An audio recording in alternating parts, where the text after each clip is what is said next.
Olá, povo do nono ano, tudo bem com vocês? Bora lá, pega o livro de educação financeira. Vamos lá para a página 35, onde tem o encontro ou aula 4, que fala de indicadores de desempenho.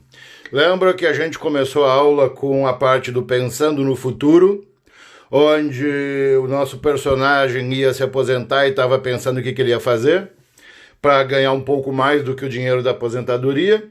Depois ele começou a discutir com a esposa sobre o que ele ia fazer, e aí a gente trabalhou o perfil de cada um, tá? Se tu tem o espírito ou não para ser empresário, porque não é fácil. Na aula 3 nós vimos a questão dos indicadores de viabilidade, ou melhor, da análise de viabilidade.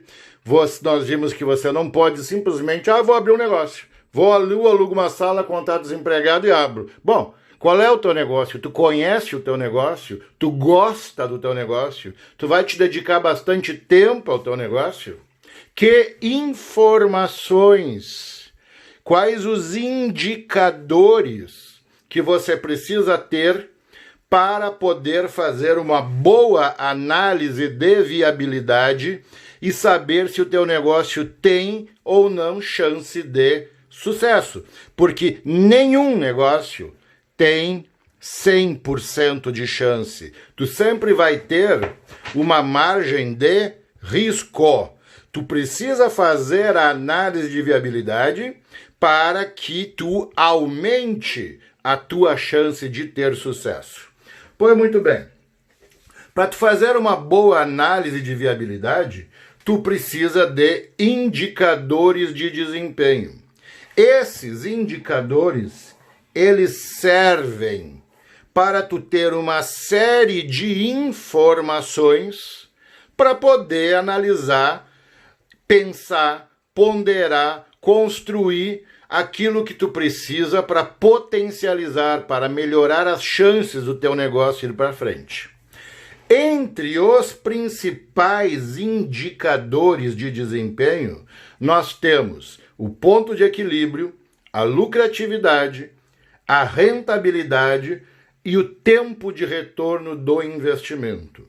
Nessa aula, que é a última do primeiro bimestre, nós vamos falar de ponto de equilíbrio.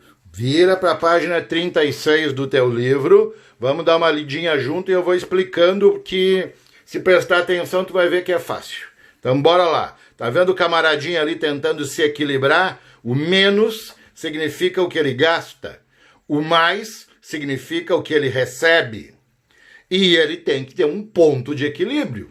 Se você gastar na sua empresa mais do que você recebe e do que você lucra, bom, tu tá mal, cara, tu vai pra falência. E aí tu perde todo o investimento que tu colocou, às vezes dinheiro que tu juntou por uma vida inteira.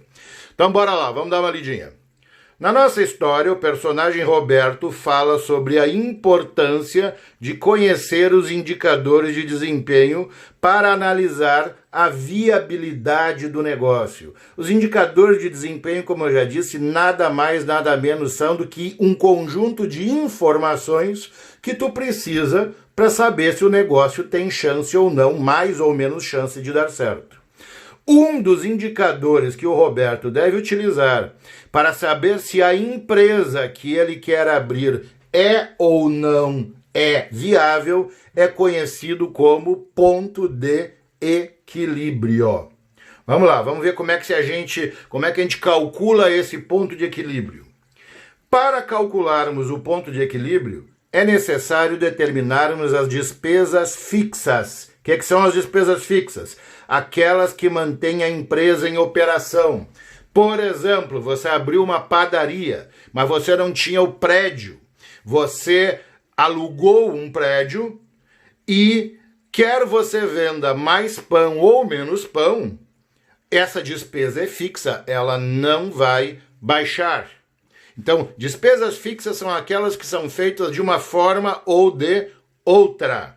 Então, para calcularmos o ponto de equilíbrio, é necessário determinarmos as despesas fixas. Nós temos que saber quais são as despesas fixas e qual é a margem de contribuição. Guarda esse termo, margem de contribuição, que é o quê? Que é o ganho bruto sobre as vendas. Cada vez que tu faz uma venda de uma mercadoria, de um produto ou de um serviço, tu tem uma ideia sobre quanto é o teu ganho bruto, isto é, o ganho antes de pagar impostos, o ganho antes de pagar todas as despesas que tu faz para poder vender aquele produto ou serviço. É mais ou menos, para ficar mais simples, a margem de lucro bruta sobre o teu negócio. Então aí tu vai fazer uma continha. Ponto de equilíbrio é igual a despesas fixas dividido por margem de contribuição. Vamos lá. Como exemplo, vamos considerar uma empresa que gaste R$ 5.670 de despesas fixas. Ou seja, quer venda mais, quer venda menos, essa empresa vai gastar os 5.670. Mas, sobre tudo o que ela vende, em média, ela tem 36% de lucro bruto ou margem de contribuição. Como é que a gente arma a nossa conta? A gente pega, se a gente sabe que a nossa margem de contribuição ou, vou até escrever aqui, ou lucro bruto. Pode não ser tecnicamente perfeito, mas ajuda vocês a entender. Margem de contribuição igual a lucro bruto. Então, eu vou pegar, se eu sei que o meu lucro bruto, a minha margem de contribuição é 36%, vou pegar 36, dividir por 100 e o meu percentual é 0,36. O que eu faço? Pego 5.670, que eu gasto de despesas fixas, divido por 0,36 e eu vou achar um resultado de 15.750. Assim, o ponto de equilíbrio dessa empresa que a gente abriu, pode ser a padaria, será alcançado se a padaria ao menos vender de receita bruta, tá? 15.750. Por quê? Se o lucro bruto é 36%, e a despesa fixa é 5.670, eu tenho que vender 15.750, porque 36% de 15.750 é igual à minha despesa fixa. Não se preocupem com a conta, o que me interessa mais é que vocês saibam o conceito. Sobre 100% daquilo que tu vende, seja um produto ou seja um serviço, tu tem uma margem de lucro bruto. Ora, tu só vai atingir o teu ponto de equilíbrio se tu vender o suficiente para pagar a tua despesa fixa com o teu lucro bruto. Então, não adianta o teu lucro ser 40% o teu lucro bruto, se tu vender menos do que o necessário, tu não vai pagar as tuas despesas fixas. Assim, o ponto de equilíbrio dessa empresa será alcançado se a receita bruta for exatamente de 15.750.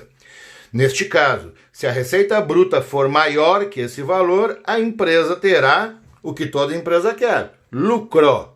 Por outro lado, se a receita bruta for menor que esse valor, a empresa vai ter prejuízo. Simples, né, gente? Se alguém tiver alguma dúvida, posta lá no fórum que eu ajudo. Bueno, aqui os principais conceitos, então, que a gente trabalhou na aula de hoje. Ponto de equilíbrio, custos fixos, margem de contribuição e não vimos, mas custos variáveis. Pegar aqui, se a nossa empresa que a gente falou fosse aquela padaria, ora, qual é um custo variável que eu tenho? Farinha e outros ingredientes para fazer pão. Eu vou gastar uma coisa para fazer 10.000 pães. Eu vou gastar outra coisa para fazer 50.000 pães. Mais ovos, mais farinha, mais fermento. Então, eu vou gastar mais com farinha, mas eu vendi mais pães, provavelmente eu vou ter mais lucro. Custo fixo, eu vou ter de qualquer jeito. Aluguel, por exemplo, custo variável. é aqueles que quanto mais produto eu vendo ou mais serviço eu forneço, mais eu ganho. Mais eu gasto, desculpe. Bora para a página 37, onde tem aqui, ó, uma imagem, tá? Uma espécie de uma gangorrinha que permite vocês entenderem um pouco melhor essa questão do ponto de equilíbrio. Buena, gente, de tema, não é para mandar, é só para que você tenha uma ideia, nesses dias de crise do coronavírus e crise econômica que todo mundo está passando. Fala lá com teu pai, fala com a tua mãe, tá? E tenta entender na tua casa, repito, eu não quero que mande para mim, isso é só para tu saber, vê quanto é que teu pai ganha, vê quanto é que a tua mãe ganha, tá? Vê quanto vocês gastam para manter as despesas, da família e calcula quanto é o ponto de equilíbrio. Aí na tua casa, tá sobrando dinheiro? Tá faltando dinheiro? Tá sendo o suficiente? O que que tu pode fazer? Tu mesmo. O que que tu pode fazer para ajudar o teu pai, para ajudar a tua mãe a equilibrar o orçamento nos dias de hoje? Gente, a aula já tá até muito longa, mais do que eu gostaria, tá? Depois procurem o trabalho que eu vou postar.